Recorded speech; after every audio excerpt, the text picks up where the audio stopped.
come closer. Oh, wait. I can make this sound in my mouth. Wait. Hear that?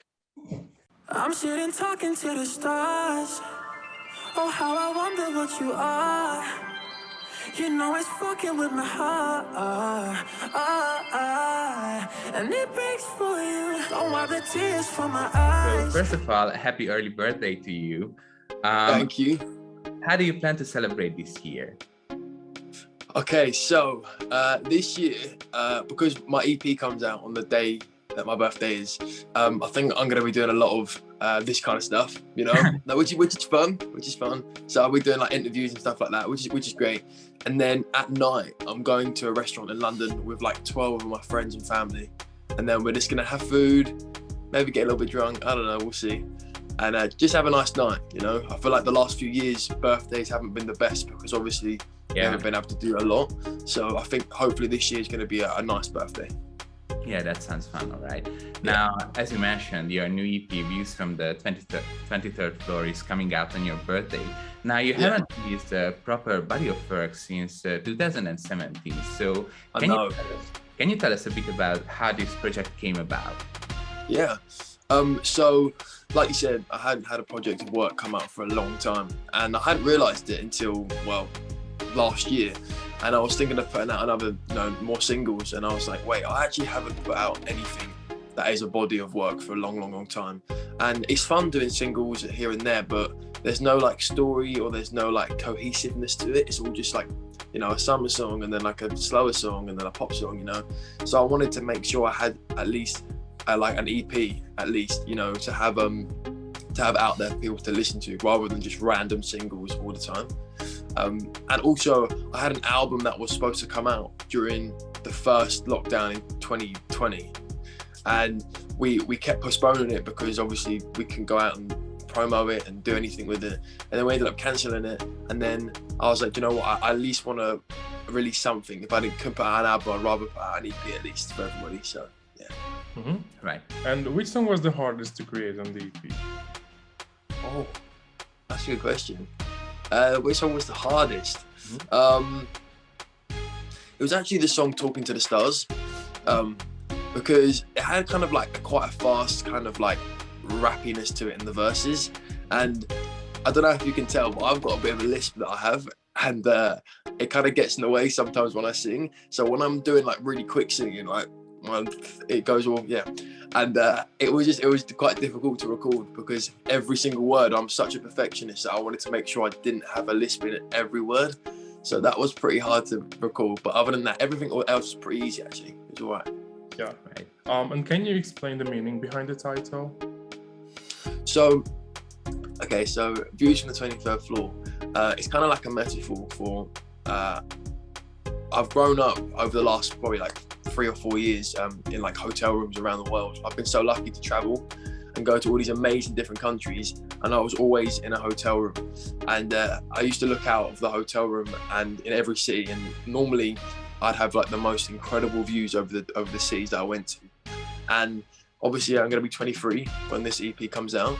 And I feel like, as you get older, you have a better and bigger perspective on life and on everything that you know and you see. So it's kind of like a metaphor for a hotel, I suppose, as you get older. And now I'm on the 23rd floor and I've got a really good view of life and I understand things a lot more than I used to. So it's like, every single year you go a little bit higher in your hotel and you get to see even more and you get to understand even more. So that's kind of the metaphor. Yeah, as you mentioned, you travel a lot. What is your favorite place that you stayed in, your favorite city?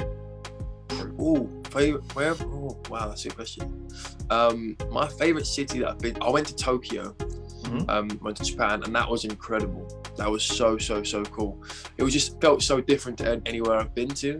Like the culture was just completely different. So I really liked Tokyo. That was really cool.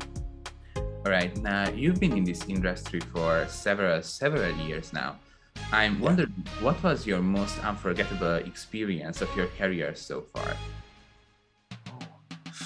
I think the most unforgettable experience would have been probably when I sold out a show in the UK, and it's quite a prestigious venue, and I bought this ring because of it. It's like I gifted myself with this Cartier ring. I know I was very bougie, but I'll always remember when I sold the Apollo out, and I drove past it so many times when I was like younger, and there's so many famous people that have performed there. So when I sold it out, I was like, okay, that's pretty cool. That's quite a cool accomplishment. So that was one of the unforgettable moments in my career so far, I'd say. All right. And now that you just mentioned shows, you just had your first tour in years a few months ago. Yeah. And soon you'll be back on the road again with You Want It. So can you tell us your favorite concert memory? Favorite concert memory? Yeah. Oh, okay. Apart from the Apollo show that I did, that was incredible. I remember I went to South Korea and I did a show there in South Korea at this festival. And that was crazy. There were so many people watching, and I didn't expect anyone to know me out there. And they were singing back my songs, which I thought was crazy, considering obviously English isn't their first language. So that was an incredible show in South Korea.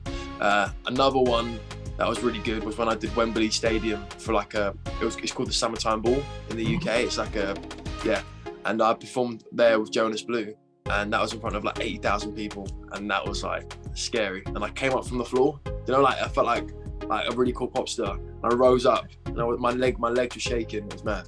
It was really, really good fun. Yeah. What's one thing that you've learned from your fans? One thing that I've learned from my fans. One thing I've learned. What have I learned from them? That I suppose that it's okay to be a bit more vulnerable online, I suppose, because they're so kind and so, I don't know, you can put anything online and they're really nice to you. I get DMs all the time from my fans, and they're really caring, and they understand, and they do actually care, And when you meet them in person, they remember the things they say and what I say. And I don't know, I think they've just taught me I can be a bit more open online, because I'm quite closed off as a person, and also online as well. I don't really share everything online. A lot of people share every aspect of their whole day on social media, and I try to, because I know it's more interesting, but sometimes I find it hard. But they make it feel like it's more okay to be a bit more open. We had our golden hour, like diamonds on your face. Watching the sun go down, I miss our golden hour. The best part of my day was watching the sun go down, I miss that. Our next question is a fan favorite, actually. Which song of yours would you show to a person that doesn't know you yet? What song of mine? Why would I show? That's a really good question. I would probably show. What would I show? I wouldn't show Personal. I would show, that's a bit older. I think I'd show probably Too Young for This. It's on the EP. I think I'd show them that, because I think it's quite cool. Makes me sound a little bit cooler. Okay. And what is the best part of being a musician for you personally? I think the best part of being a musician is, I feel like you get to you get to work for yourself, and you get to be creative on your own. And I don't know, it's not like having a normal job. I get to go into the studio and create music that I love, and then I get to, create, EP covers and album photos and I love the creative side of things. It's always been my favorite thing. So I don't know, I think the best thing about being a musician is just being able to make art, I suppose, and just, I don't know, do it in your own time. I think that's not the pressure is, I like it. All right. And do you have a dream collaborator? Dream collaboration? Every time I get asked this question, it changes. But I think I'd like to write a song at least with Ed Sheeran. Mm-hmm. Yeah, he's an amazing songwriter, and he's British as well. He's from England, so I feel like we'd get on. Right. And who were your biggest inspirations as a child, and who are they now? Yeah. So when I was a child, I didn't really listen to a lot of singular artists. My parents grew up, and they would always buy me the compilation albums, like Now 32 and Now 58 and all those ones. So every Christmas I'd get a Now CD that I'd listen to, and it'll be all different artists. So I never really had one that I looked up to. I just listened to all the different kind of pop music. And then when I was about 11, 12, 13, I used to listen to a lot of YouTube covers. So I used to hear songs that I loved and then watch YouTubers cover it. and put their own spin on it, and that used to inspire me, you know, because I used to think how cool it was to take out a really well-known song and make it their own, and make it like slower, or make it, you know, whatever. And I really was inspired by those people on YouTube. And now it's a lot of people that are my age, you know. I know a lot of artists have inspirations that are like, you know, that are like a lot older, like big legends. But if I'm honest, I'm inspired by people like Billie Eilish and Shawn Mendes and all these people that are basically my age, and they're very successful. They've got a good message, and their songwriting and music's amazing. So it's more people that are like here right now, my age, that I'm inspired by. Makes me want to work harder. Right. Now you competed in Strictly Come Dancing in 2020, and you finished in second place, which is pretty impressive. So I'm wondering, how did this show impact your life? How did it impact my life? Well, when I was doing it, my body ached a lot. That's how it impacted my body a lot. It was really good fun doing it. It was a really good experience, and it was something obviously that I was not super comfortable doing, because it was a new kind of craft. You know, I enjoy dancing and I do dance, but this was like ballroom dancing, and like Latin dancing. But it was a really good experience, and yeah, it definitely hurt a lot, but it was worth doing. And obviously at the time it was locked down, so there was nothing really going on. So, you know, to be on live TV every weekend for like the British public, they loved it. So yeah. Cool. Yeah, so you clearly have many talents, like you sing, you dance, you write songs. But do you have any hidden talents that we don't know about? I can do this with my wait, you gotta come closer. Wait, I can make this sound in my mouth. Wait. Hear that? That's pretty good. Yeah. That's so funny, because last year we had an interview. I don't know if you know the Why Don't We Boys. Yeah, I love Why Don't We. Yeah. And we asked the same question. We had this interview with Jonah and Zach, and Jonah does the exact same thing. Does that? Yeah, he does that. Yeah. It's so. Kind of. I can't do it. It only happens once. There you go. No, it's so funny. If you could go back in time to when you were starting out in this industry and give your younger self just one piece of advice, what would it be? Yeah. It would be, don't have your hair like that. Don't style your hair the way you are, because there are some shocking pictures out there of my hair. So that's what I go back and tell myself. All right. And where do you see yourself in 5 years? I see myself in 5 years. I mean, hopefully still making music, maybe in a TV show or a movie. I don't know. As you get older, I'd like to get into acting at some point. Maybe, who knows, maybe a family. I mean, who knows? I don't know. That's why life's exciting, because you never know what's going to happen. So I don't know. Yeah, let's just stick to the present. What are your plans for this year, for 2022? Plans for 2022, go on tour The Wanted. I'm going to release more music after this EP, more singles. Maybe get ready for an album, we'll see. I'm then going to, what else am I going to do? I don't know what I'm going to do. Just keep touring, hopefully, put on another tour, go to Europe. I'd love to come tour back in Europe, because it's been a while.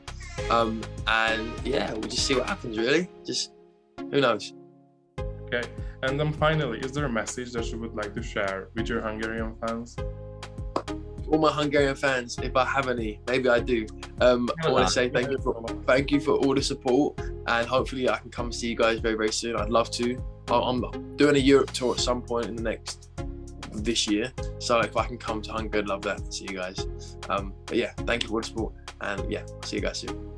All right, so that's all we planned for you today. But before we let you go, we would like to teach you something, so you can take away something from this interview as well. Yes. So is it okay for you if we teach you how to say I love you in Hungarian? Please, that's my favorite thing to say. I love you in different languages. Please tell me. All right, so it goes like this. Szeretlek. One more time. Szeretlek. Szeretlek. Almost. It's we'll just type this to you in the chat as well. Yeah. Type it in the chat. Yeah. Okay. And you pronounce it as szeretlek. Szeretlek. Yes. Szeretlek. No, it's hard, this one. Wait, let me see. Wait, where did the chat go?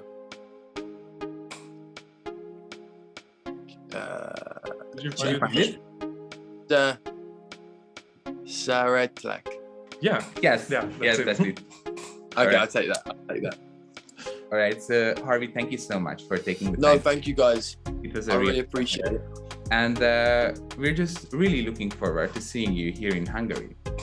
Oh, thank you. Do you know what? I would love to come and visit. So I think in my Europe tour, I'll come through and say hi. You've got to come to the show.